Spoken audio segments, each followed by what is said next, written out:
quite sure, yeah. Talk to me, tell me what's going on. Alan and EMJ, we talk about back in the day, to up the dates, and you know it's nothing but love and no hate. FD Reese, it was the okay. Okay, let's go. Welcome to the Lineage Show. Okay, let's go. The Lineage.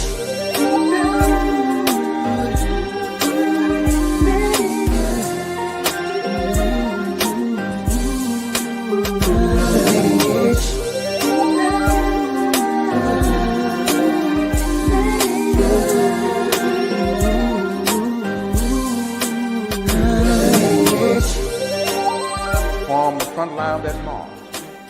To my left, march Jose Williams holding his ball. I march next to him. Mrs. King march next to him. Dr. King march next to her. On the way to the Capitol, you hear Dr. King make that speech that day. I sat on that platform, looked out over that sea of humanity, and I had a feeling of great triumph and victory. After having gone through all of the indignities, all of the sacrifices, not all seemed good.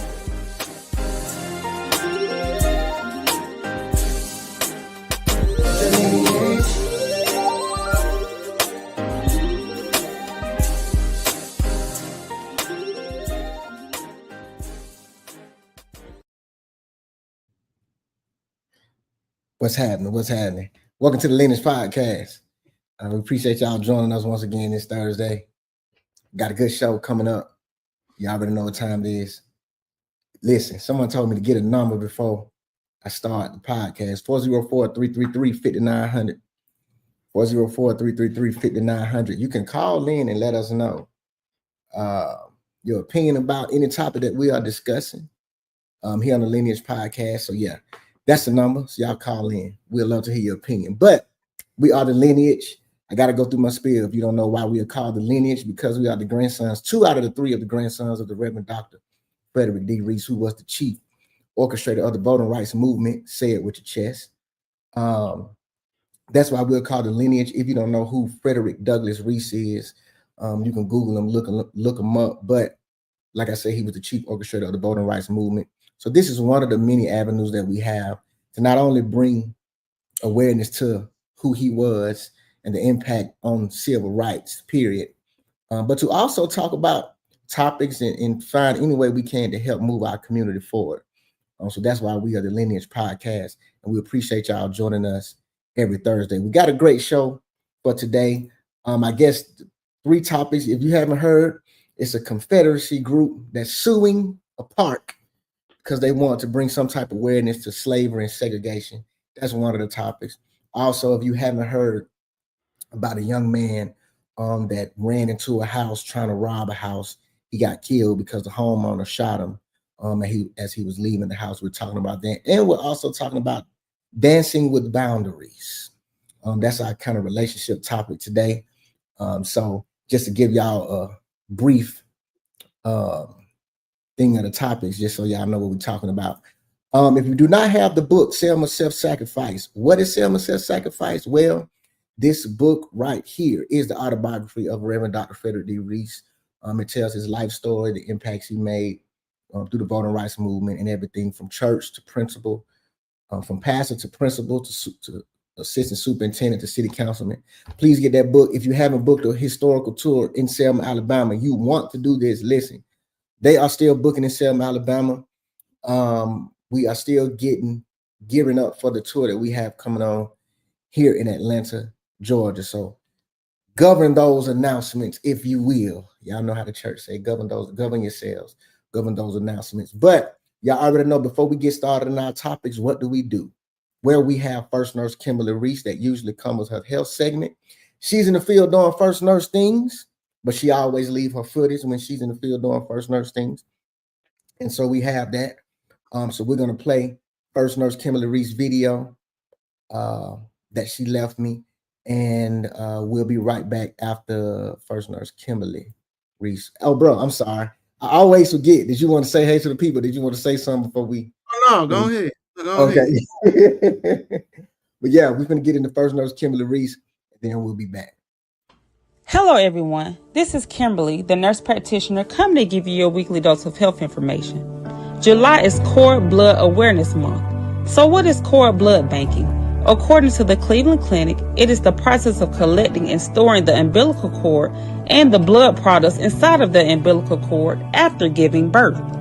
Valuable stem cells are present within the umbilical cord, and they can treat life-threatening diseases such as leukemia, lymphoma, anemia, sickle cell disease, and other immune system disorders. According to the Cleveland Clinic, researchers are studying cord blood to see how it can treat other diseases such as diabetes and Parkinson's disease. Research and studies have shown that cord blood can be stored and remain valuable and functional for decades. One study found that cord blood stored for 27 years was still valuable and capable of producing healthy blood cells. There are two types of cord blood banks: public blood banks and private cord blood banks. The public cord blood banks is free, and it is used to help save strangers' lives, and it remains anonymous. Private cord blood banking involves a fee of collection, and it ensures that only your family can use it. Private banks are helpful for families with histories of health conditions that can be treated with stem cells. So if you or your family is expecting a new bundle of joy, this is a topic definitely worth talking about that can possibly save your life in the future.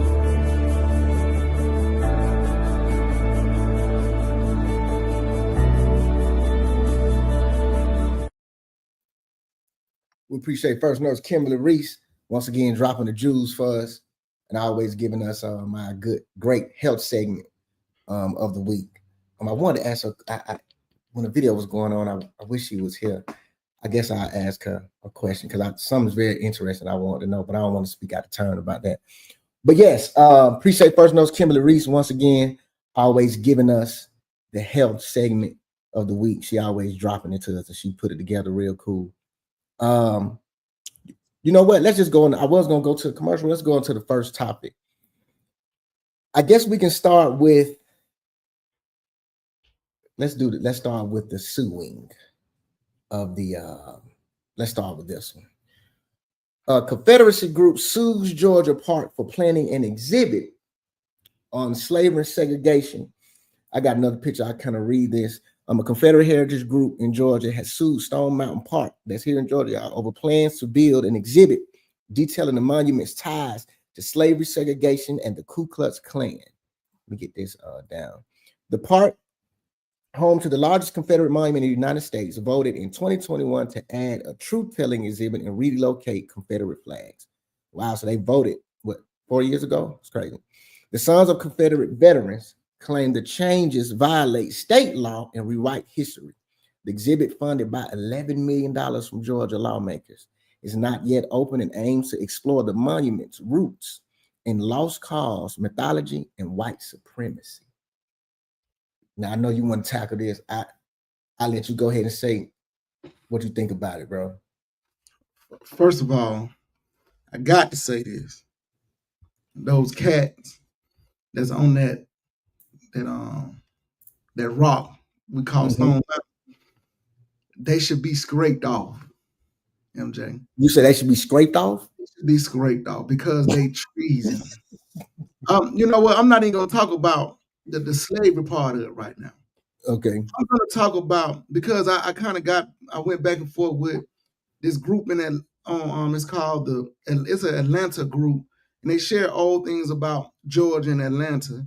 And this Confederate flag situation came up because during a parade down P Street, they was holding the Confederate flag. And see, I didn't even talk about slavery because, you know, they think that we're going to talk about that. I'm going to talk about treason. Okay. It's called a Confederate army who decide to kill American soldiers in the Union because of the what we call the executive order Lincoln signed. They fought American and killed American soldiers, and they lost. But they are still able to fly that flag in America. That's treason, MJ. That's treason what they did. You get what I'm saying? Why are they 100%. able to fly that flag? So I feel like those men, I don't know who those men are. I know they generals in the Confederate Army. Right. Of course, I know they most likely were slave owners. They should be scraped off. They should be scraped off him. Okay, so you feel as if because of what the flag represents and because of what they represent, they should be scraped off like eternal, moved away from history, or just scraped off the mount? Huh? You think they should just be scraped off the mount? We shouldn't be able to see them on Stone Mountain. Put them in a museum and talk about it. Okay. We should not be able to see those cats on a mountain. And see, and this and what I'm saying is that while we still uphold those people who treason against the United States government, if anybody today did what they did, they would be in jail, locked up, and on death row if you decide to go against the United States Army. And that's what they did. That's right. And last time I checked, that's treason. Yeah, you know what? You're right. Let's not even talk about, even though MJ, I can go, your brother can go down the slavery, the Emancipation of Proclamation. I can go down that route, but I'm gonna stop at treason. Right. Because we got all these people, the same people who stormed the Capitol on January the 6th, 2021. Okay? If black people create a flag and that flag represents us and go against the United States government, get our guns and go against the United States government, say, this is our flag, what would they do? Do you think, MJ, they would put me, you, our cousins on Stone Mountain, let it sit there and fly our flag when we treason? No. Those same people who had that flag, who believe in the Confederacy, the children of the Confederacy, then they'll go down and pick up the American flag. Pick a side. One thing I can respect about those dudes in the Confederacy, even though they was treason, they picked a side, MJ. Yeah. They chose a side. Even though they was on the wrong side, but you got to respect that they chose a side. These heathens today, they decide they want to pick up the Confederate flag on one stance and then pick up the American flag. Take your pick. But if you fly the Confederate flag, it's treason. So take them off Stone Mountain. I don't care who you put up there. Take them off and stop supporting the flag. You know what I'm saying? Yeah, 100%. And see, you're right, because if you talk about the definition of treason, you are 100% right. You can't go. Some people say you're reaching, but if we want to really go by the book, that's treason. I'm reaching because they white. Right. Yeah, you know what I'm saying? Right. They were black. It would be, I'm not saying enough. I'm reaching. And see, that's what I'm bold about what I'm saying. The reason they say I'm reaching because I'm a black man talking about white people. Right. Who was on the wrong side of history. So let me ask you a question. As far as them suing, because they want to sue. Hold on, let me bring the picture back up. Because they want to sue Stone Mountain for planning an exhibit on slavery and segregation. So it kind of speaks to the history, but they want the history erased. That part of history erased. So anytime someone try to bring it up, right, they want to erase it. They want to keep up the people who lost, right, but don't want to talk about the people who won. Correct. Racism. Correct. They want to say, I know they're gonna say he always talking about race. It's the truth. You want to glorify Stone Mountain because we see MJ. They always go up to Stone Mountain. They do their rallies with all that, the Ku Klux Klan and the Confederate. They go up there to their God and those statue on Stone Mountain. They always go up there and they go glorify them. Because they especially go there July the 4th, Independence Day. They lost. How can you celebrate? 1776. That's 4th of July, 1776. Right. Okay. That's United States. It's some fellas inside the United States when the United States said that in 1861 and 1863 said it is time to end slavery. But let's be honest, I know y'all know my history. It wasn't about slaves, it was about the economic backing that the slaves had in the South, because it was all about the South having power, because they had a bunch of slaves and they was using their power as far as economic. Right. Because it was all of the states that were, well, it's not I forgot how you say the term, not unruly, but the rebellious states. Mm-hmm. They still had slaves up north. Don't get it twisted. Right. But the mass production of slaves in the South, it helped the South have wealth. Mm-hmm. Okay? So, but at the end of the day, if you us as black people, which one would you take? You gonna take, they say don't vote for the lesser two evils. Shoe. You ain't never been enslaved. Right. Right. So exactly. At the same time, those cats lost, MJ.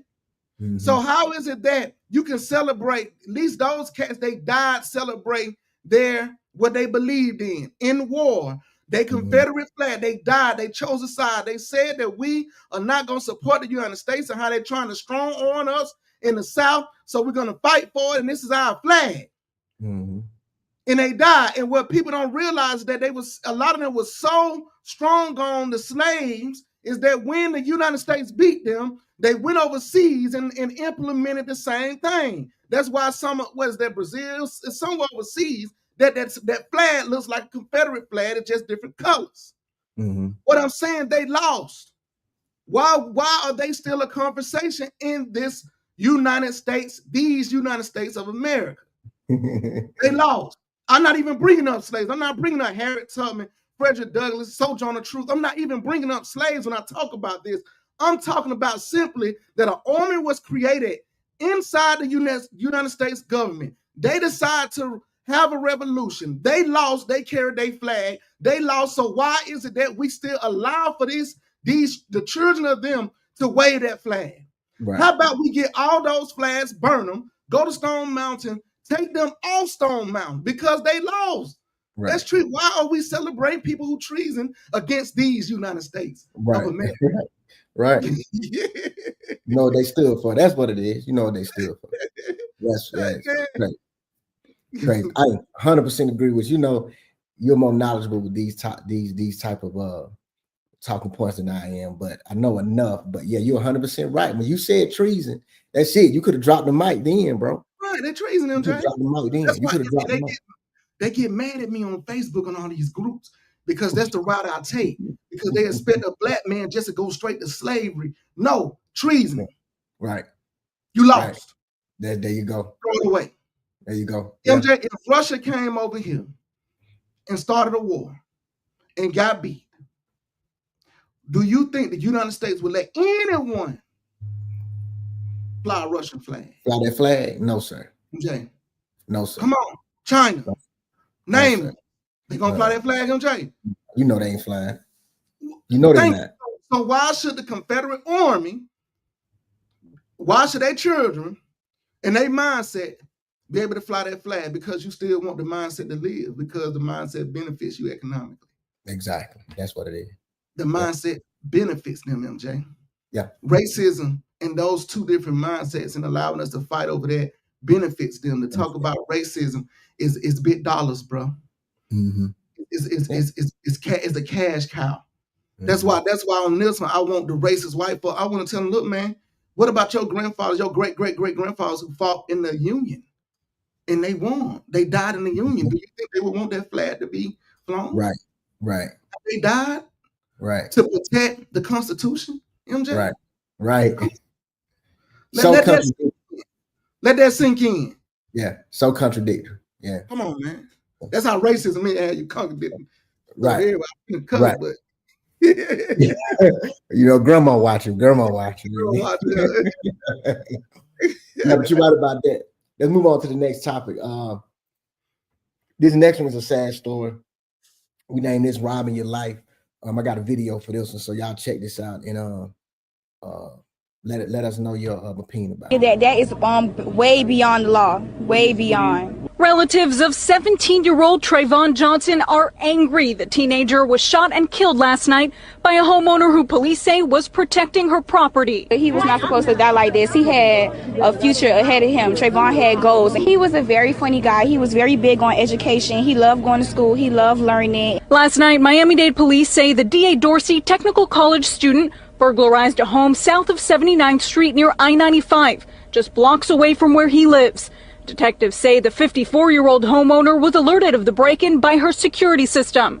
With officers already on their way, she rushed home to check things out, and police say she was armed. She observed a subject exiting the home through the rear. According to detectives, there was a confrontation and one shot was fired. Johnson was pronounced dead at the hospital. Hey, what's wrong with her? She did not have to shoot him. There's no reason that she should have waited until after he walked out the yard to try to shoot him. She called the police already, then why would she shoot him? Relatives say they don't believe Johnson stole anything from the home, but detectives would not confirm that. You have to understand, you have to look at it from every child's point of view that was raised in the hood. How he gonna get his money to have clothes to go to school? While the investigation continues into whether the shooting was justified or not, detectives want to remind the public that, if possible, it's best not to take these types of situations into your own hands. If there's any type of situation that happens or they believe there's a burglary at their home or any type of confrontation, dial 911. Have the police go out. I don't care.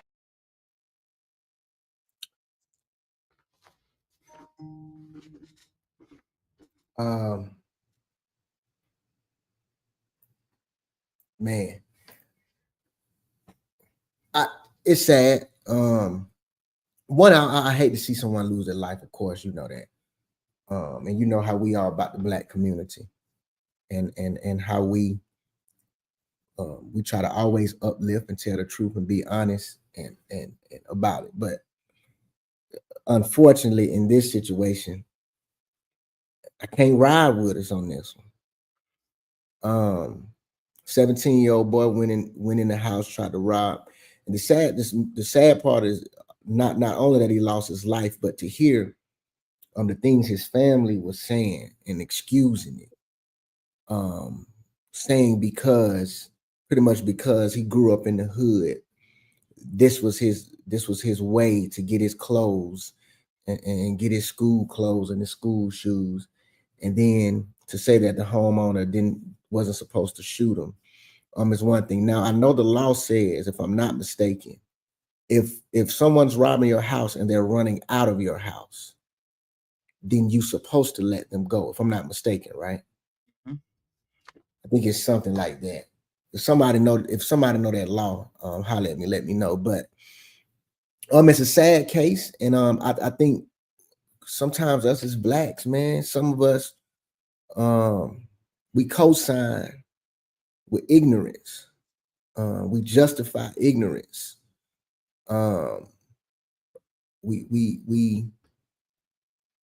It's crazy, man. 'Cause I was even listening. I'm gonna bring it back and I'm gonna let you talk, bro. Even I was listening to some of the Carnival cruises, how Carnival is kind of changing their policies with certain things.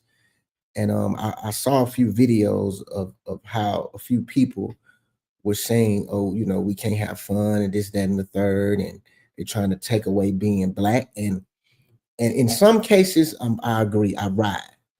But in cases like these and that one, it's almost like we can't always associate Blackness with ratchet and ghetto, and we can't always associate that. We can't always say, hey, he was in the hood, so hey, this was his option. He was in the hood, so this was what he had to do, when that's not the case in this situation, man. He was 17 years old, and he's robbing the house. Tori Jones said this happened in Florida, and it's stand your ground state. That law does not apply. Oh yeah. Wow. So it's sad, man. It's sad that he lost his life, but at the same time, we got to wake up and change ourselves. Now we know it's systematic stuff that's keep us down. We done did plenty of shows on systematic things that held us back, how they did it. They did a lot of things about design. We just know, but in this situation, man, I can't can't ride with us on this one. And he deserved to lose his life, no. But there's consequences to certain things that you do. You know, you running in people's house trying to rob them, trying to get, you know, stuff that you don't need. It is what it is. So that's my yeah. I'll say this. This is what we get. You know, when you this is our when we plant and we want seeds and the seeds grow and we harvest. This is what we get. And we have invested so much into gangster rap. Why being reckless has to be representing having fun or representing black. Yeah. MJ, this man, if it wasn't this house, it was another house. Right. He was his actions. He was on his way to his destination on where he is now, MJ. Mm-hmm. Dead. Mm-hmm. And the reason that we're going to continue to lose young people is because of the mindset of the people when things like this happen. Mm-hmm. MJ, if that was my son, I'd be calling them folks, telling them folks, man, I apologize. That's not how my son was raised. Mm-hmm. Because I know you come up in my house, MJ. Mm-hmm. My wife, my kids, in this house. You might be in the same situation. Correct. And that was my son going to someone else's house. I would not be saying they were wrong for this. They were wrong for that. Them folks fear for them. They're like they sleep. That's their home. That's their place of peace. Now you got someone who hasn't been raised. I'm not saying he wasn't raised right, because some people can be raised right and go against on everything on how they were raised, MJ. Go all the way left, yeah. They go all the way left. Mm-hmm. What I'm saying is that he was up in an environment that thought this was okay. This is how you get what you need. This is what you're supposed to do. He did not have the right wisdom and leadership, and he wasn't led correctly. And this is why this young man is in this place, because people appease. MJ, I'm tired of it. I'm tired of we appeasing these young people. We always want to make them happy. We want to do this, do that, and they'll resort to anything to get what they want. Mm-hmm. Adults in his life failed him, MJ. Facts. And I can see how they failed him because of what the people were saying after what happened to him. No accountability. If you don't give a child structure and accountability, this is what you get. This is your harvest. This is what I'm saying when we talk about gangster rap. We would ride in the car, MJ, and rap word for word a song that promotes killing our kids. Turn around, say RIP, have a balloon release, and have those same songs at the balloon release that help form the mind on why this boy is dead. Think about it. Yeah. Think about it, bro. Mm-hmm. It's a definition of insanity. Definition of insanity, bro. Doing the same thing, expecting different results. Yeah.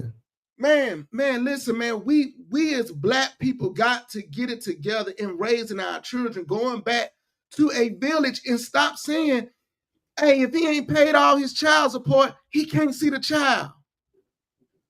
Do you know the kind of deposit in return of that mindset of keeping that father away just because he might not be able to give a full, the money that is needed, but the wisdom that he might be missing, the direction he might be missing. MJ, I'll be 40 this year. When I first got married, I didn't have it all together financially. I'm not afraid to say, man, my wife is the breadwinner. Mm-hmm. I've gradually gained knowledge of finance, and I've gradually made more money over the years and brought a way hard bang. At the same time, if my wife would have left me in my early 20s, and just because and I didn't have, if she went off my financial status, my kids wouldn't have the wisdom that they have today. If she only judged me and only let me see my kids, because what was in my pockets, MJ, and that's what we do.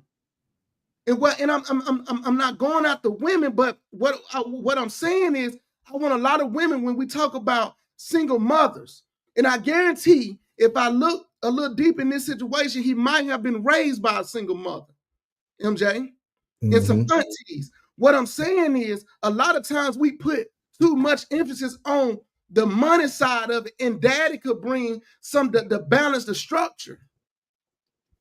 I've heard it so many times. We got to change our mentality, MJ, because these men we are raising over emotional, undisciplined men. It's a lot of men out here, young men, and I'm going to say it, that's being raised right now. I'm going to say by women and men that a lot of women wouldn't date. It's a lot of men that women are raising by themselves that they wouldn't date. They wouldn't date that type of men that they raising. It is time to have a real conversation, MJ, in our community. What music are we listening to? How are we truly raising our kids? And this single mothers and dysfunction is not new to our community, MJ. My grandfather was fatherless. The difference between is that even though he was fatherless, the community had a more understanding and a more of a hold on the community. Anybody could whoop them. Anybody can give them instruction. Anybody can give them wisdom. They knew, even though you might come from dysfunction, but come here, boy, we're gonna make sure you're raised right. Yeah, see that was part of it. But then on the other side too, it's a double-edged sword, because you also got to look at some of the things in our community has also caused parents to be very cautious about it. Because, and I know we can be going left, but when you start talking about secrets in our family, that's one of the things in the Black community too. Family members molesting and this, that, and the third. So then the same community aspect can really be skewed and really be clouded because the community don't even have that mindset no more. So now you're right in a sense, but at the same time, can we trust the community? Because sometimes the community fails. But in your defense, the community has to be part of raising our youth, because what we see now, like you're saying, what we see now is a destruction of our young people, man. And me and you have had discussions and shows about the music and about how our community, we have one of the only genres of music, or the only, if I'm not mistaken, that talks about killing ourselves. And you're right, the same music that we use, the same music that destroys our community, we use it at the dove flies and the balloon toss up. So yeah, you 100% right with that, but at the same time, we got to look in the mirror as a community and say, as a community, are we doing right by our children? Because now it's like a full circle. The teachers aren't the same. The pastors aren't the same. It's like we've said, the church was the cornerstone of the community back then, right? So the pastors aren't the same. And then now when you incentivize women to not to have a man in the home, like we've said, the government replaced the man in the home. There's a lot of things that we have to fix, but we can fix those down. We can also fix those, but you're right. First, we got to take a look at ourselves in the mirror and say, listen, we are failing our young men and our young women. And yeah, we really got to do something about it. So yeah, you're 100% right, bro. It's a lot of things we got to fix, but yeah, we got to fix. The coaches coach them. We'll send our child to the park and let coaches coach them because we think our child gonna make it to the NFL. But why, bro? But this is what I'm saying. Mm-hmm. Hear me out. We'll send them to the basketball camps and let the coaches coach them. But as soon as that coach step outside the parameters of football, then you can't say nothing to my child. Correct. That's what I'm saying. That's what I don't get. So we have the structure for it to be successful. It's the point that people feel a certain type of way when people say stuff to their kid, MJ. People feel a certain type of way when you try to discipline their child. And I think that's what we got to get out of. When we were coming up, in a teacher, preacher, a person of authority could discipline us. Mm-hmm. But today it's not like that, MJ. Don't get me wrong. During that day, you had secrets in families too. But I'm saying, I think because the community don't respect those. Listen, if the community don't respect it, how do we expect our children to? The community don't respect the teachers like they used to. The communities don't respect the pastors. The communities don't respect the next door neighbor, because you know that goes to what we're saying. We went from porches to patios. So now it's more stay out of my, like you said, you speaking to my point. We don't want people to say things to our child. And sometimes they cause our child to know, hey, they can play both sides of the field.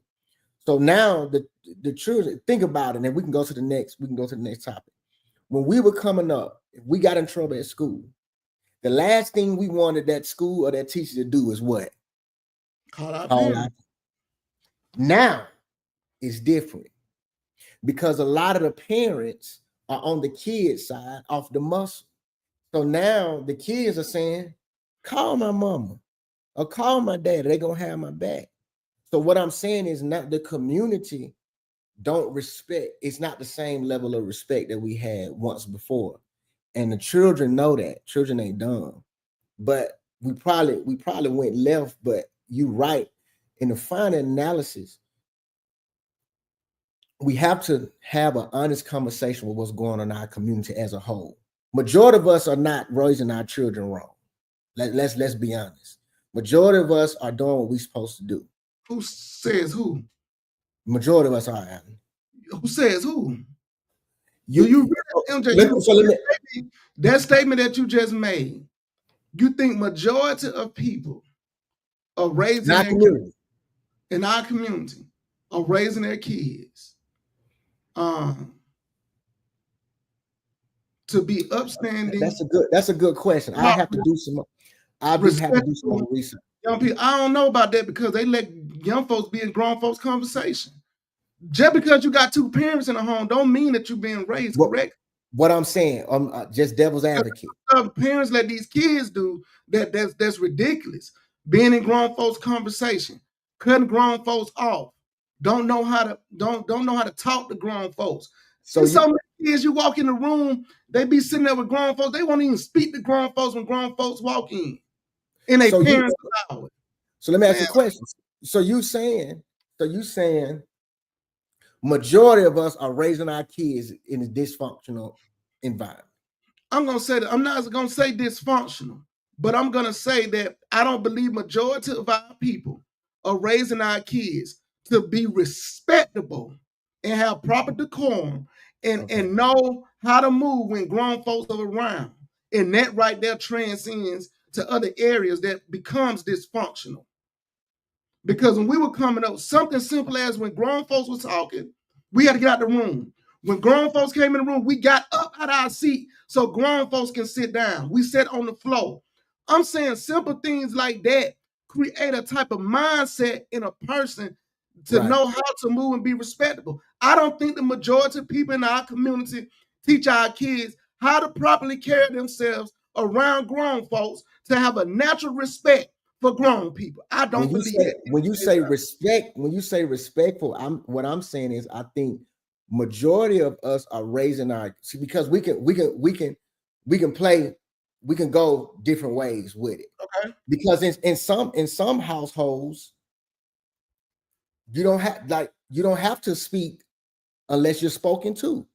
Like some parents raise their children like that, but they're getting straight A's in school. They respect people. It ain't like they are robbing and killing and around here listening to a bunch of gangster music. They can just be socially awkward. That doesn't mean they're disrespectful. but they can just be socially awkward. So Like it's I'm sorry, go on, finish. I'm sorry. so what I'm saying is, when I say I think majority of us are raising our kids in a certain way to be productive adults, that doesn't necessarily mean that we're always going to agree on how we get there. Because you may raise your kids a certain way, I may raise my kids a certain way, but when we see both of them in the streets, they being mannerable, they ain't with the gangster stuff, they ain't, if they females, they ain't ratchet, they handling themselves right, they in their own little circle, they know how to handle their business and things like that. Now they may not speak to every grown person that come in contact with them, but I don't completely necessarily say that that's disrespectful. That's all I'm saying. What I'm saying I'm not saying it. What I'm saying is that I think some of the core values on how we used to raise our kids tends to create adults. I'm not saying they're ratchet adults, but it tends to create a mindset that says that I don't have to speak to grown folks, and then they raise their kids that same way. I don't have to speak. I don't have to get up when grown folks come in the room. I don't know when to shut my mouth when grown folks talking. Now, see, that's different. I don't know how grown folks in their eye when they speaking to me. See, but to me, that's not necessarily disrespectful. That could be something they got to grow on. But if they don't do it, they can be shy. But MJ, how many times did mom and daddy tell us, look up, speak, hold your hand out? When a man used to come up and reach his hand out to us, Alan, put your hand out. And remember we used to talk about he squeezed the hand out. Right, what correct. I'm saying is not about a kid shy. You can train a child in a way to have confidence by teaching them how to respect adults and how to have right. So, but is it? No, you're right, bro. Because I'm not excusing that. You ain't gonna be shy right there with me, because you gonna know what I required as a parent on how you need to act. If a grown up is speaking, I don't need for you to sit and be looking down. Wait. And what I'm saying is there are some adults that's respectful, that are great citizens, that just don't have that requirement, but I wouldn't classify it as disrespect. That's all I'm saying. With anonymous. They're anonymous, MJ. That's not the majority. I'm talking about the majority of how things go. Our grandparents and parents had it right on how they raised us and what they expected from us. Did they have some things wrong? Huh? Did they have some things wrong? Yes. They had something wrong, but we weren't going to those houses shooting up and everybody saying, majority of the kids are not doing what this man did. Okay, that's you're what right. I'm saying. This is what I'm saying, MJ. I feel like if we get back to the basics of teaching our kids the basics of how to carry themselves around adults. I see adults come in the room, and kids will sit there and stay looking at their phone. To me, that is disrespectful. When adults come in the room, you look up, you speak, and you raise up. You look around. I used to look around. Ain't no seats. Let me get my butt up before somebody knock me up. But Alan, listen. You got grown folks asking, hey, get up. Get up. No, MJ, I don't agree with that, bro. This is what I'm saying.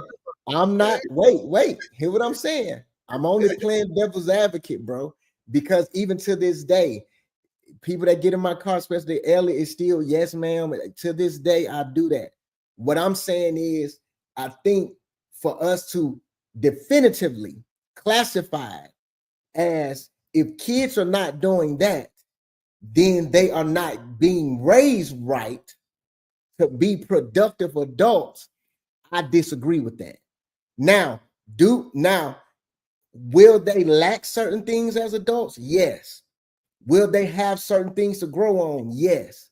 But for me to say they aren't getting raised right to be productive adults or productive young men and women, just because we're going to use the word for argument purposes, they are shy or they need to grow as far as their confidence. Because you know me, I'm working with my son with that right now, Just like Eddie Wilson just said, you both are right with what you're saying, but those days are gone. I'm dealing with that right now. Trust me.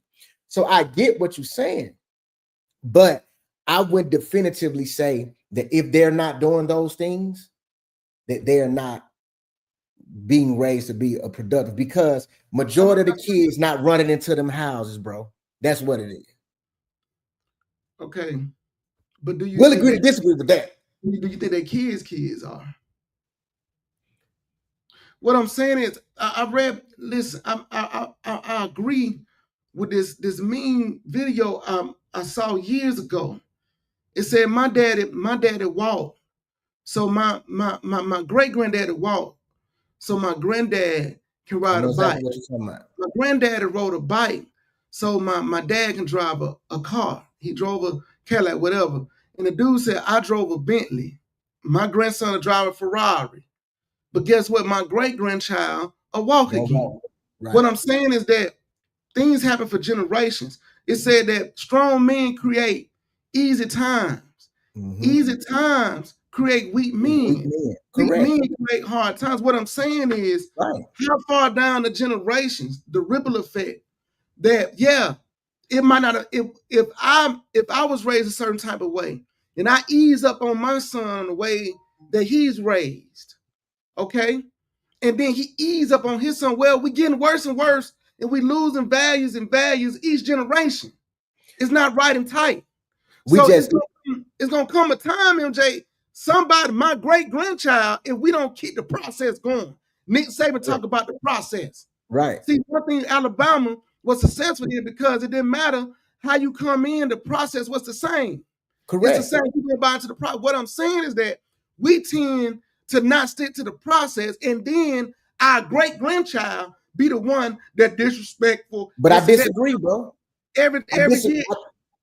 I disagree that we don't stick to the process. I think we just don't do everything that our parents did. It makes it weaker. That's not necessarily true, bro. So why? Do you know how many children? Do you know how many kids in our generation? When you say weaker, see, it's some. Okay, so you telling me a parent that raised their child right to be respectful when women walk in the room to get up, this, that, and the third. But then it's also some parents that got that respect, value, and core, but they don't take education serious. And then what happens? I agree.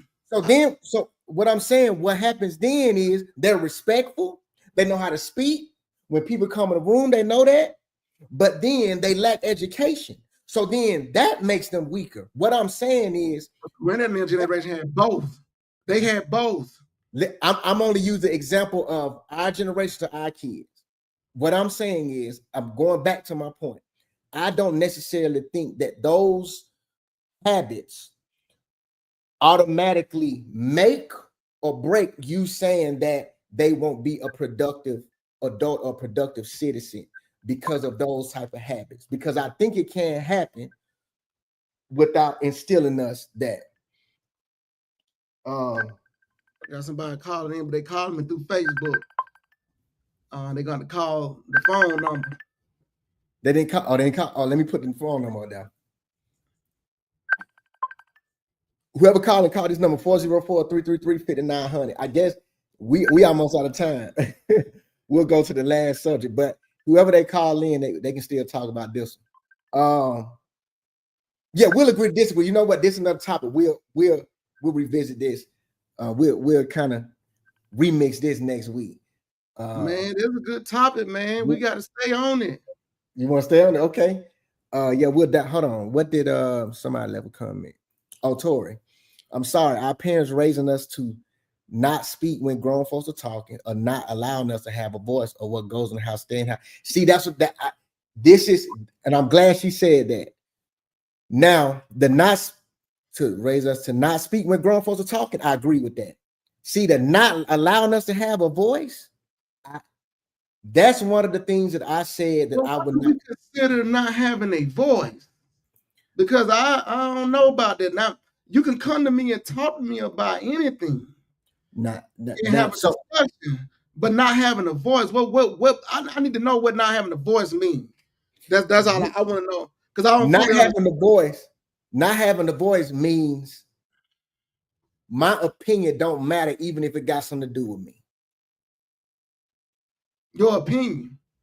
My opinion as a child, a young adult, a teenager don't matter, even if it got something to do with me.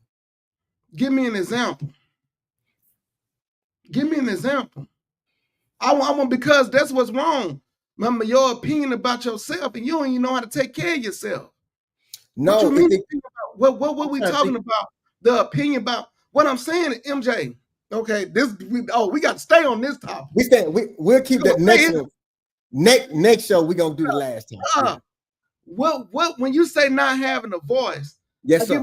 What goes on in my house stays in my house. It was tough. What goes on in my house need to stay in my house. That can be, we can disagree with that, Allen. How? Do you know how many?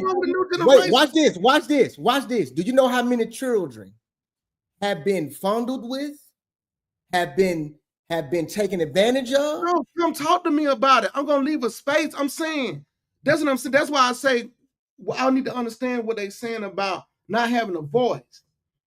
Okay, because I don't think a child should have a voice. Are we talking about a voice on how operation goes on in the house, or not having a voice on can you come talk to me about something? See, my kids have a safe space to come talk to me about anything. Let's be honest. Auxiliaries are going on up in the house. You don't have no control of how we operate.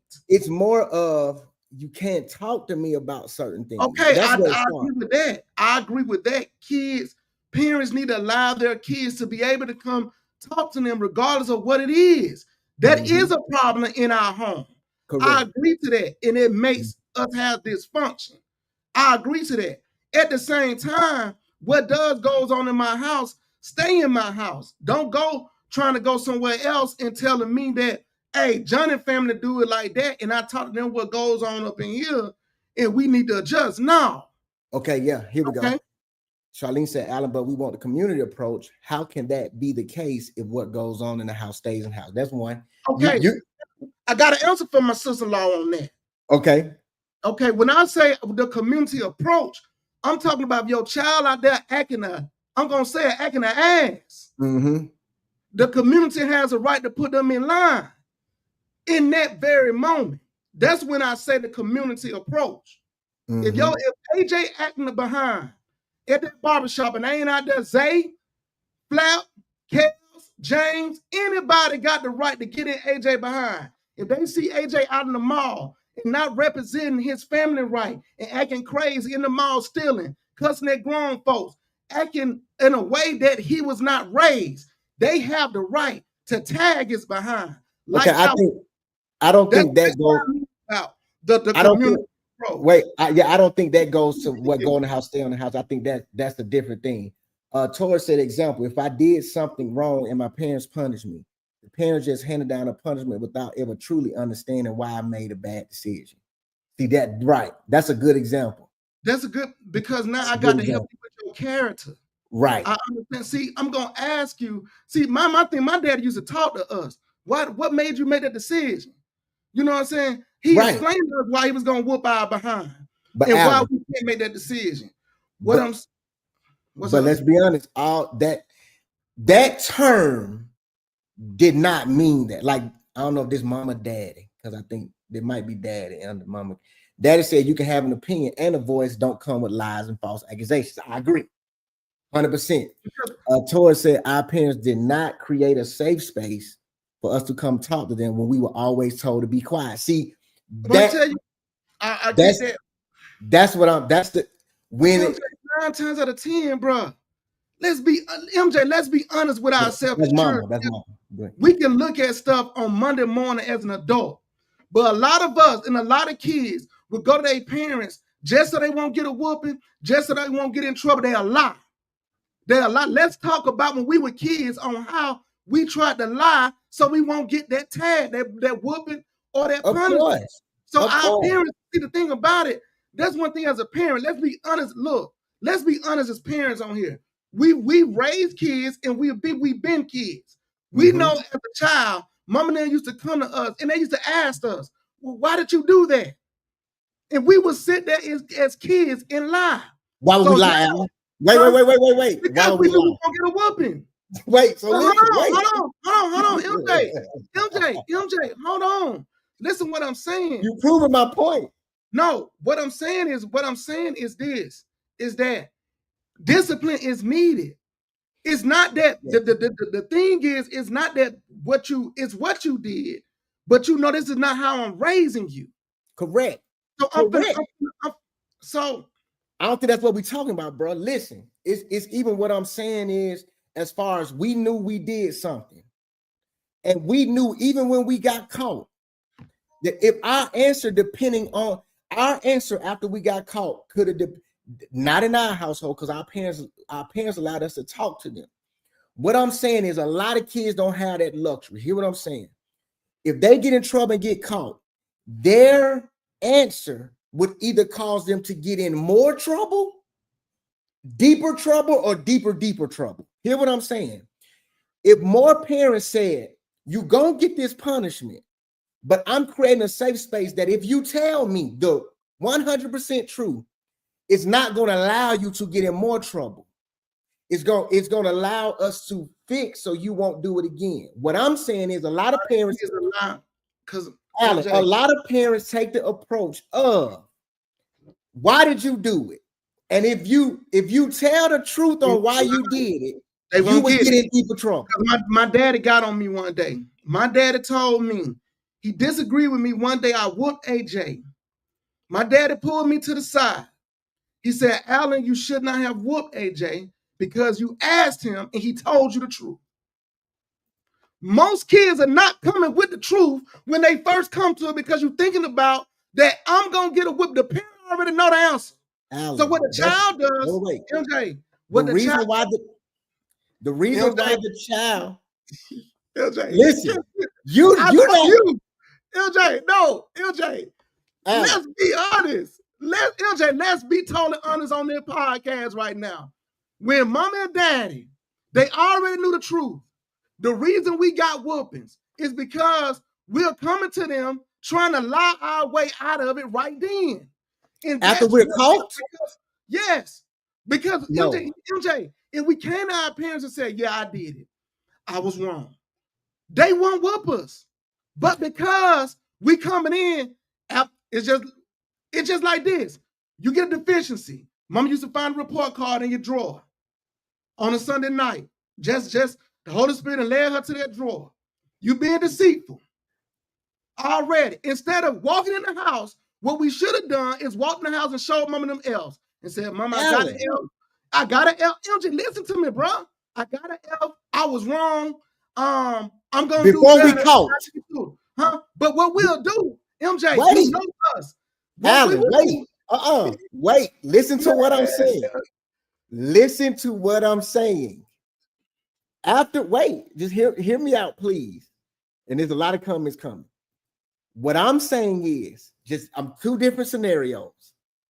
You're saying we should come in there before we are caught. Before they come, huh? Yeah. Okay, wait. No kid is doing that. Okay, let's just throw that out. How? No kid. No one. You're Alan. No kid. Listen, 99.9% of the kids is not coming to tell their parents, I did something wrong before they're caught, before the evidence. Before I'm talking about the teacher sent your report card home. And you didn't give it to your parent. That shows you. And so then you went and did the sequel. Come on, man. No, you're talking about, listen what you're talking about. Building weak. Alan. No, see, you're being unrealistic. I'm not being unrealistic, MJ. Alan. I'm being real. We're building weak kids and we're pandering to these kids, dog. That's why they mentally shot. I'm telling you. Why listen is that? Listen. I can't take this no more. Wait, listen to what I'm saying. First of all, the kids are not coming to you before they're caught. Okay. Majority of the kids, the only time you're gonna get the truth is after they're caught, after you say, look, here's your grades, here's the F's, your teacher called me. That's what we're talking about. We're not talking about before the judge and the jury. Listen what I'm saying. What I'm saying is after the kid is caught, right? Mm-hmm. If the parents gave more of a safe space for the kid to be truthful and no repercussions after the truth is out, then more kids would tell the truth. The reason why most kids don't tell the truth is because when kids are caught, they know sometimes the truth get me in deeper doo-doo. So if the parents would say, listen, let me know things, be truthful, then we can come to the table and understand how we can fix it, how we can avoid it. Tell me how you feel, why you made that decision. This is how we can avoid it. I've been through this. I did this when I was 10, 11, 12 years old. This is how I got of it. We're talking apples and oranges. What I'm saying is when the kid is caught, if parents made more of a safe space for the kids to be able to be honest with them completely, then I think kids will tell them more truth.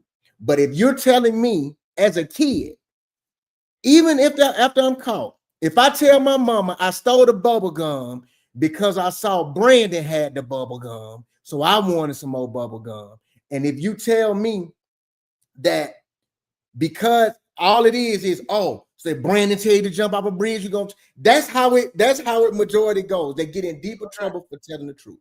That's all I'm saying. What I'm saying to you, MJ, is that after a while, my thing is this, is that I can see your approach, and I've done that approach. I'm saying to you is that I got to check my child character. It's not like I'm not talking to you, but when things come up and you continue to be deceitful, I got to bring that belt out, MJ. You won't know your child character if they can't never tell you the truth, bro. That's what I'm saying. MJ, come tell me. Listen. If you're bullying them to only when I find out, you come tell me the truth and not coming to me when it happens. See, AJ, I've used your approach in my upbringing, and my approach with AJ. My son will come tell me that I did this. Because AJ know if I'm not upfront with my daddy, it's consequences behind it. It's some serious consequences. Nowadays, it's not a lot of consequences. We're doing a lot of talking to kids. Yeah, we creating safe space for kids. But what I'm looking at, we got a lot of disrespectful kids out here. MJ, we are taking the mental health counseling approach to these kids. But why is the schools having slap your teacher? The kids are getting worse. You got teachers leaving the school system because they just can't handle the discipline of these kids.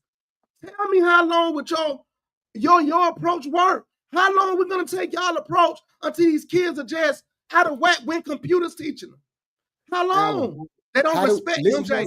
They don't respect nobody, bro. You're only talking about one dimensional when it's we going back on respect. That's not what we were talking about. We were talking about a safe space for your children. What I'm saying is a lot of the times the parents don't create it. Listen. My only thing is I haven't whooped my kids, but consequences, you can put any four of my kids on right now. They know consequences. Matter of fact, I don't mean to put Jada Beans out there. She say her consequence when she just got in trouble is too harsh now. Do you think I care? I don't care. I know you don't. So listen what I'm saying. It's not about the consequences and the punishment. What I'm saying is, as parents, sometimes we got to look in the mirror and say, you know what? We do be dropping the ball. Sometimes we put too much of our emotions in parenting. And we want our kids to come and tell us the truth. But what kid is going to continue to come tell you the truth when he always know, like Tori just said, she would give her mom poor card because of D, but my mom would always go, if Johnny had 5 apples, type of crazy on me. What happens is these parents sometimes be like this women.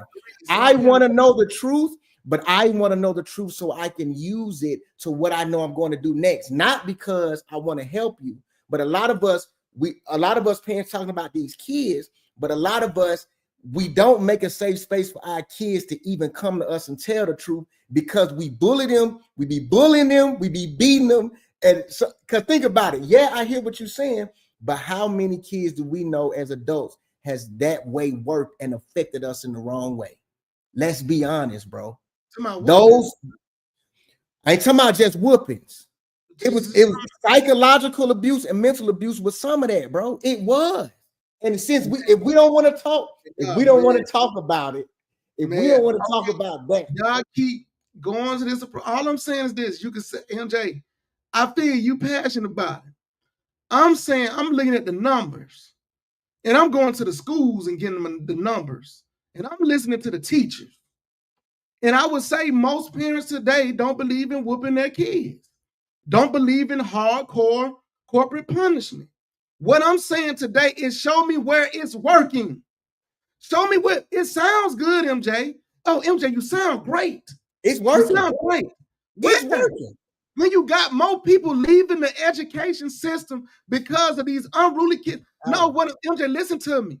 Most parents today do not discipline their kids. They create a safe space and to talk to them. It's just like I had to go grab my nephew. I don't mean to put my god sister business out there, but Shane, she was having a problem with Cam. You talk to Cam will let you have conversations with him. Why you do this, Cam, this and that. One day I went and put my hands on him. Uncle went and put his hands on him, and he tightened up. What I'm saying is, MJ, I think by you thinking. You thinking about, I'm saying a safe space meaning take away discipline. That's not what I'm saying. What I'm saying is it can't be so much as discipline as the generations before us, so much of the discipline. Because sometimes they'll just get beat. Listen, man. I agree that kids do get emotional. Parents do whoop their kids out of emotion, and I hate it. I agree with you on that. Stop it right there. And that's all I'm saying. And that's my whole point. The discipline and the morals and the values have to stick, but at the same time, it can't be so much of that and not understand it. So what my question is, I know this off topic. Your logic sounds good. We're talking to the kids, keeping them giving them a safe space to talk. We're teaching them to give them the gift of gab. What I'm saying is that listen what I'm saying, bro. Where is that working?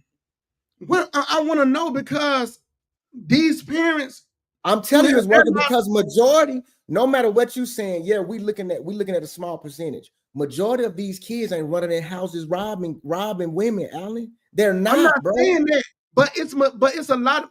But I would say this: it's enough kids in the school system in DeKalb County, Cedar Grove. We see what we saw at McNair, Southwest, not McNair, but MLK. Southwest, let's just go in our neighborhood. Let me say this. We grew up, hold on, MJ. We grew up in the richest county in the nation at the time when we was in school. Bill Clinton said it, the numbers. The richest black community in the nation, the richest county in the nation at one time, DeKalb County, Georgia.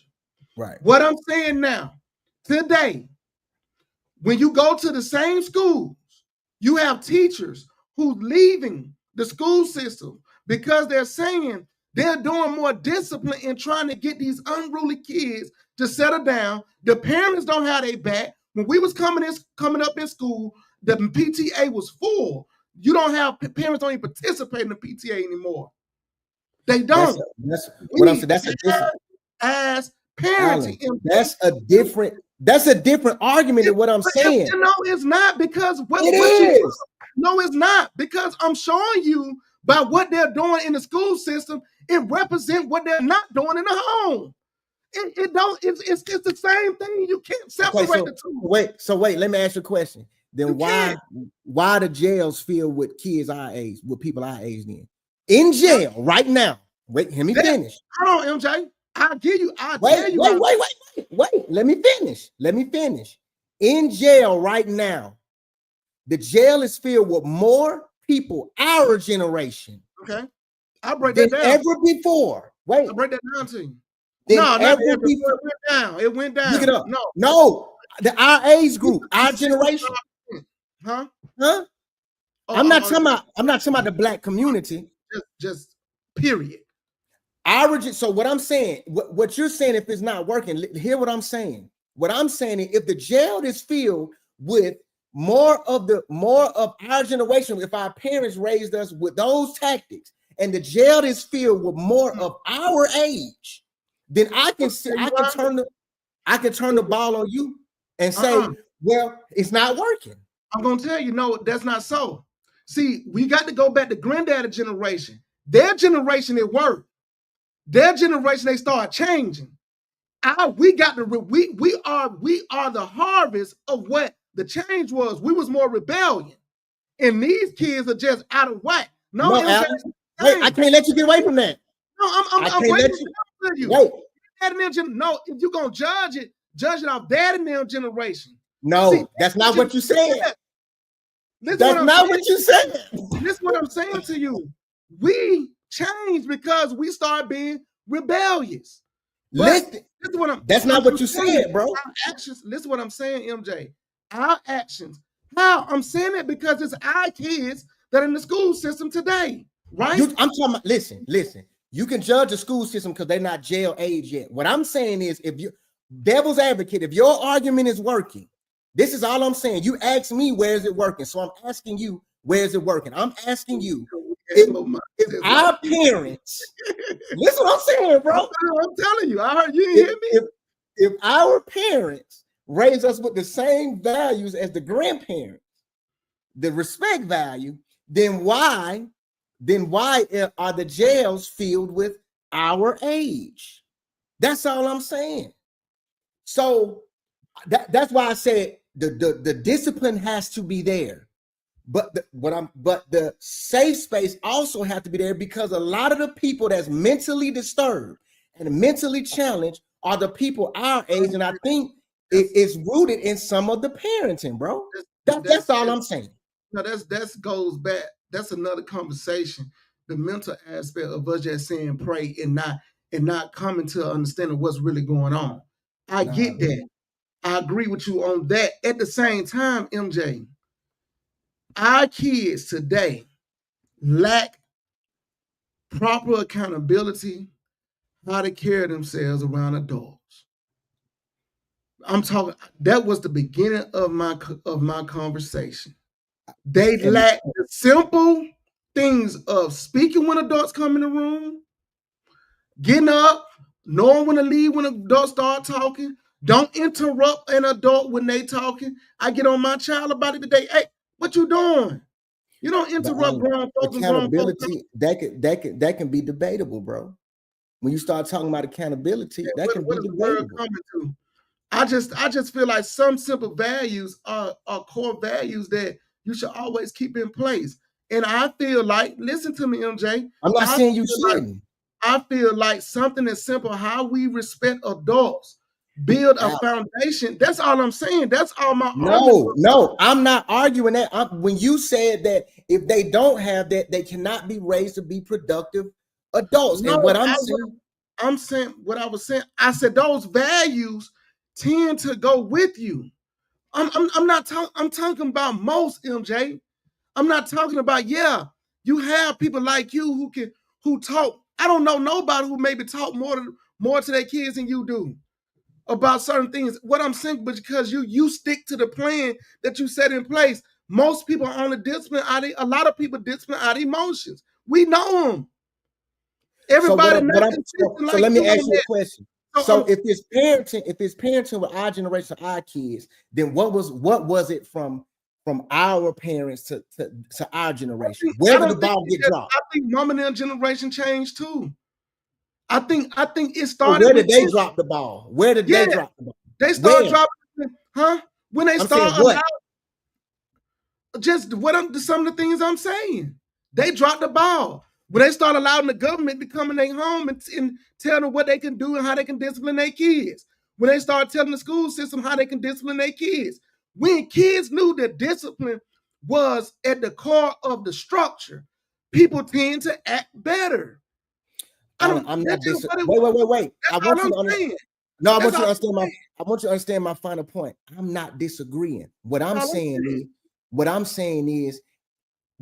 is with the change in time, it's always good to have those core values, but a lot of those things created mental issues. What I'm saying is hello? With the change, it's always good to have you're gonna have to mute the show for you to be live on the show. It's clear that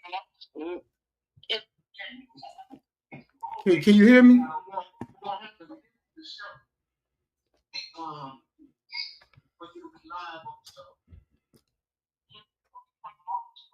Can you turn your TV down so you can ask your question? It says mute already. Okay, you can hear MJ? Yeah, I can hear. Okay, here you live. What's your question? Oh, okay. My question is, I was listening to your discussion. Yes, ma'am. Each generation has a different culture. Mm-hmm. That's why there are changes between one generation to the next.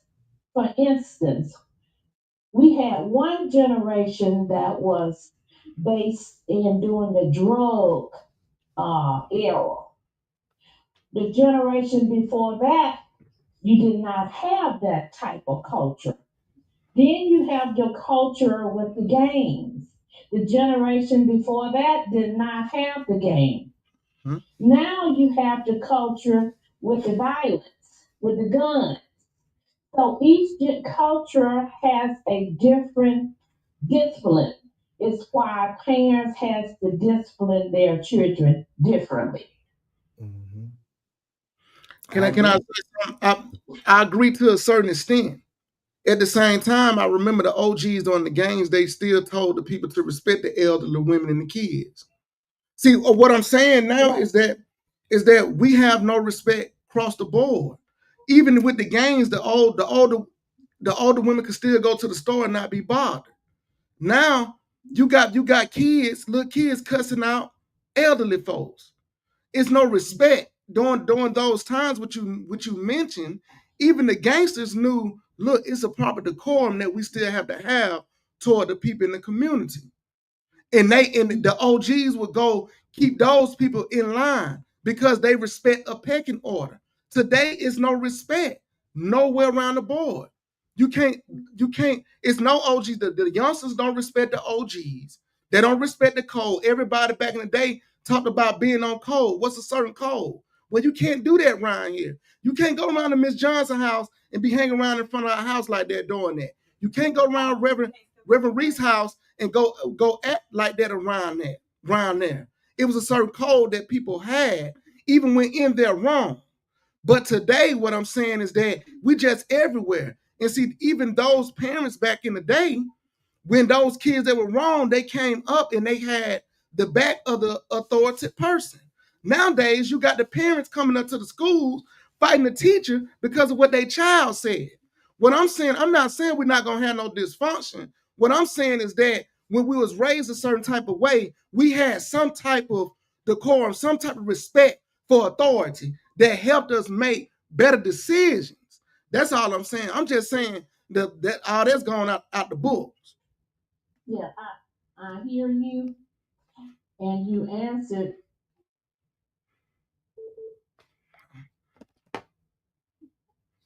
Hello? I'm here. Yes, ma'am. I hear you, and you just answered your question.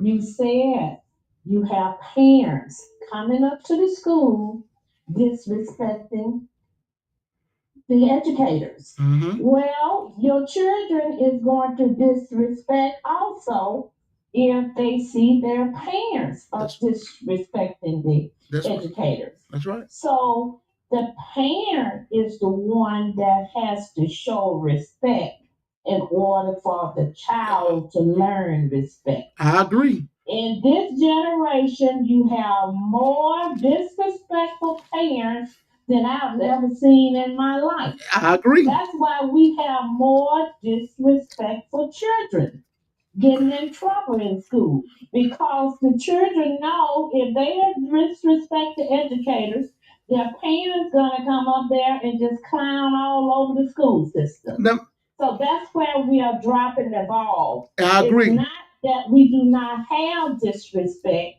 it's that the parenting is the problem. So can I ask you a question? Yes. Your number came up 334. You from Selma, Alabama, right? Yes, I am. Okay, so you come. Dad was my pastor. He was your pastor, okay? Yes. Now, during his time, now he was a principal too, right? Yes. Now, can we agree that during his time as principal in Selma City schools that they could paddle.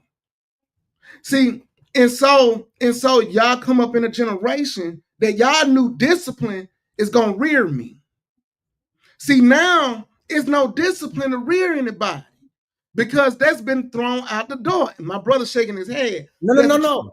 The reason FD Reese, my point is getting skewed. That's not. I'm agreeing with what you're saying.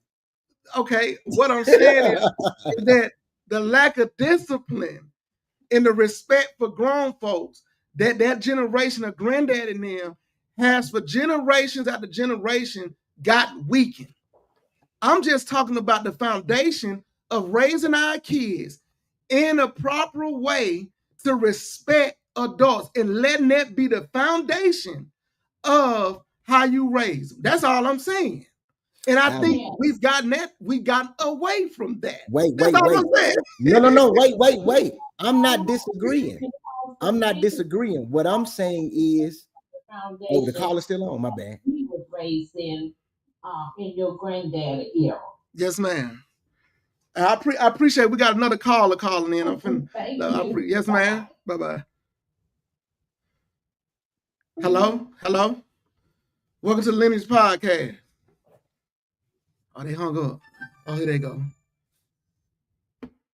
Welcome to the Lineage Podcast. Hey, Dad. How you doing, Faye? Oh, they Faye. Okay. So I just wanted to say, hey, Dad. So I just wanted to say, when I was in school, I had this teacher named Ms. Jackson. I had her for both 6th and 8th grade. She almost quit twice just because of the kids' attitudes and code of conduct, right? And then I was just like, she was just,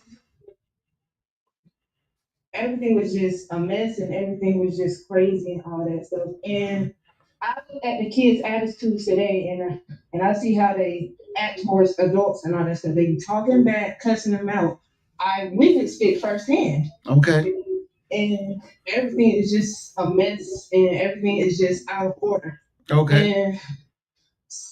And I seen some of the kids talk to their parents that way too. So okay. Well, we thank you for your comment, Faith. This is a student in the school system calling in. Yeah. Let me say this. I got to say this. I am not disagreeing with everything that is being said. Okay. Here's what I'm saying, and I'll be done. What I'm saying is sometimes that what goes in my house, stay in my house. When you don't have no voice, it's created a lot of mental family secrets and a lot of trust issues and a lot of trauma in our community, because sometimes we was focusing on don't let our kids have a voice, always respect elders, and then when you always respect elders, drunk uncle touching kids and stuff. What I'm saying is, so this is what I'm saying. Everything you're saying, I'm not disagreeing. Those values and a lot of that stuff needs to stay. But what I have realized, what also needs to go is, at the end of the day, parents not letting their kids have a voice and create a safe space for them to talk and express their true feelings. So what I'm saying is, if we can, just like the first caller from Selma said, she was 100% right in what she said. It's a lot of things that we have to deal with now that our parents and our grandparents didn't have to deal with. So a lot of the things we have to change, I ain't gonna say change, a lot of the things we have to adjust in, and just not think that way is always going to be successful, because our kids are dealing with peer pressure that we didn't have to deal with. Our kids are dealing with certain type of bullies that we didn't have to deal with. Our kids are dealing with social media that we didn't have to deal with. So I feel like if we create more of a safe space for them to talk out those things that we didn't have to deal with, that's another way that we can help our children in the long run. Instead of just saying, shut up and you don't have a voice and what goes on in my house, stay in my house. A lot of those same things that was going on in generations and those generations before, it created a lot of mental instability and a lot of family secrets that's us as a Black community, we don't like to talk about. Well, that's let me I never took what goes on in my house, stay in my house, as a situation of when you being molested or things like that. I took it when my parents said that. I'm being honest, I could be ignorant. I can admit that I probably could be ignorant to that slogan. I always felt like they were saying that, look, how I do things here. When you go to other folks' house, don't be Right. telling them how I do things in here and thinking that how they do things over there is gonna change my mindset of how I do things here. But a lot of never that, see it as be quiet if something is getting done to you wrong. Alan, think about a lot of kids was going through that because they went school and home, school and home, school and home. So a lot of the times, you're right. That's how it was meant. But at the same time, a lot of that caused a lot of trauma within the community. And I would say this, I think another thing that we have to deal with as parents, that our parents, they have to deal with that puts on another layer is social media. I think social media caused a lot of problems in the home, mentally the kids. They might feel like, peer pressure on what they have and don't have.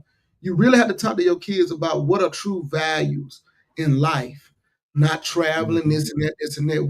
We kind of give our kids a false expectations of life through social media that a lot of parents, that a lot of parents have to deal with before us. That I agree with you, MJ, that you have to talk more to your kids because you know me, I'm a disciplinarian, but I find myself not whooping as much because first of all, my kids are getting older. We have a good relationship that we talk. You know what I'm saying? That's what I'm saying. When we say disciplinarian, I think a lot of the times we gotta understand disciplinarian just don't mean whooping. Well, let me say, I believe in corporal punishment. Let me say that. I believe in that too.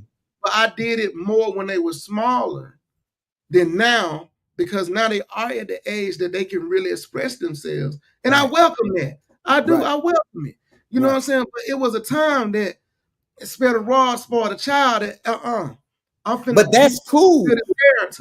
You know what I'm saying? Alan, what I'm saying, that was cool, spare the rod, spoil the child. But then if your kid can't talk about why they made a decision, how they feeling, if you just whooping them and then they don't have nowhere to put this, then what do you think you creating?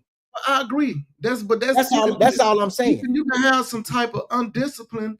A parent can be undisciplined with how they discipline kids. I agree to that. Don't get me wrong. I don't. My thing is I'm just going back to the core value, MJ. I feel like if we start teaching our kids to the simple things on how to reverence adults, that's all I'm talking about. How we reverence adults can create a foundation in a person that can grow up and build a great human from there. That's all I'm saying. That's all I'm saying is to end those simple things. All I'm saying is, if we create, we can have them yes ma'ams, no ma'ams when they enter the. I know plenty of Jason Voorhees and Freddy Kruegers that stood up and respected adults, and they said yes ma'am and no ma'am, and Jeffrey Dahmers and they hiding bodies in the freezer. Listen to what I'm saying. You're right. Listen, you're right, but I'm saying also, with the changes and the evolution of the world, we have to be realistic that just those principles and values did not work. So we have to understand that, yes, keep a lot of those, but at the same time, the stuff that caused trauma for us, erase those, lighten up on those, and sometimes you have to come with a different approach. It's just like someone said, even our kids, every kid is not the same. Some kid you may have to beat them. Some kid you don't. You can talk to them, and they can. I agree to that. Because I whoop me, but what I'm saying is, it has worked with some kids, even in our generation, just right before us. Exactly. So what I'm saying, you're right. I'm not. Let's agree to this. Some of these kids that are not getting whoopings need to be getting whoopings. I agree. That's what I'm saying. 100%. I just think more so the kids that are undisciplined right now has too much power, MJ. That mama said who got the less whooping. MJ got the less whoopings. Well, we know who got the less whoopings, mama. more whoopings than both of my brothers put together. And you know what? I thank God for each and every last one of the whoopings. Listen, hey, same here. Right hold on. Let me ask you this. Do you remember the whoopings more or the talks more? Which one resonates with you more? Come on. Come on, Alan. It's some whoopings that scared me straight. You got a few of them that scared you straight. But let me ask you a question. What resonates? I think as I got older. No. Let me. I'm for real. I'm gonna be serious. Okay. As I got older, Dad and Mama, especially Daddy, started talking more. Give me an age on it. If you had to put an age on it, I think middle school. Middle school. Remember, 8th grade. After that, I didn't get any more whoopings. All my whoopings was from 0 to 8th grade. Yeah, you 8th grade, I started being responsible. I said, man, you know what? My mom ended up killing me. But what I'm saying is that the whoopings allow for me to get to the point to say, Alan, when are you gonna hold yourself accountable to what your parents are trying to teach you? Because mom and dad had taught to us and they whooped us. You know, but me, I had to get tagged on that behind a little bit more. I don't know, Alan. Some of them whoopings you took and you went right back on out there and did the same thing. Yeah. But what I'm saying is that like when mom whooped me at the bus stop, we talk about that whooping. When Daddy came up to Chapel Hill with his work boots on, tied me up there. Well, what I'm saying is, but that led me, I still had to come to a point to receive what my parents was trying to do. Because if I wouldn't have been whooped responsibly, I could have been an angry young black boy who would have just been out there doing anything because my parents beat me. Okay. But it wasn't like that. MJ. I know we finna be done. Let me ask you a question. In this landscape, knowing parents don't have the power that they used to, that our mama, especially our grandmama now had, that the school systems are in our house now. Okay. We can't whoop the kids like we used to, because we used to get paddles, extension cord, beatings, racetrack, cell phone. You're right. Can we tell the parents, keep the discipline, but now we got to do a little bit more talking to them? We got to. That's all I'm saying. I think, and that was a great. But this is what I'm saying. I agree with you. We can't whoop them as much as we got whooped. Now, MJ, I agree to that. Right. What I'm saying, we can still hold them accountable to those things. And what I mean by what you're saying, when grown folks come in the room, you need to have that look. What you still doing here? See, it's things that we can do. Grown folks walk in the room, get up and let grown folks sit down, then find your seat. I agree. And when grown folks looking out and shake your hand, get up, shake their hand. Yes. What I'm saying, that's my thing. Do that. Take the phones. I know you do that all the time. Take the phone. Take social media. Those are the rods now. The rods have a different face. I can agree to that, MJ. Right. I'm not so old school that I can't see that. And that's what I'm saying. Recognize what is the rod. Right. And then once we recognize what the rod is, use it. And we know right now the rod is taking that cell phone, taking them Uber and Lyft's account, and them tablets. The tablets, the way they can communicate, take it. See, we didn't care because all our friends stayed in the neighborhood. Now, kids today so antisocial, they friends don't stay in the neighborhood, but they communicate with them on tablets and phones. So we gotta know what the rod is and what shakes them. That's all I'm saying. Right. We're gonna continue this, man. We'll continue that's a good conversation, man. Yeah, it's a good we have one. calls on this, so that means it's a good one. Conversation is needed. It's a good one. It's a good one. Look, man, we appreciate y'all joining us. We appreciate y'all letting y'all opinions. Oh man, Belinda was in here. I'm sorry, cuz I ain't reading none of your God. We were going in, I ain't reading the comments. Y'all tune in next week. Govern yourself to all the announcements, all the church announcements that I said in the beginning of the service before devotion started. And we appreciate y'all joining us, and we'll see y'all next week. And listen, I was gonna say something. God can't remember. Take care of yourself, man. Be safe this weekend. We'll see y'all next week.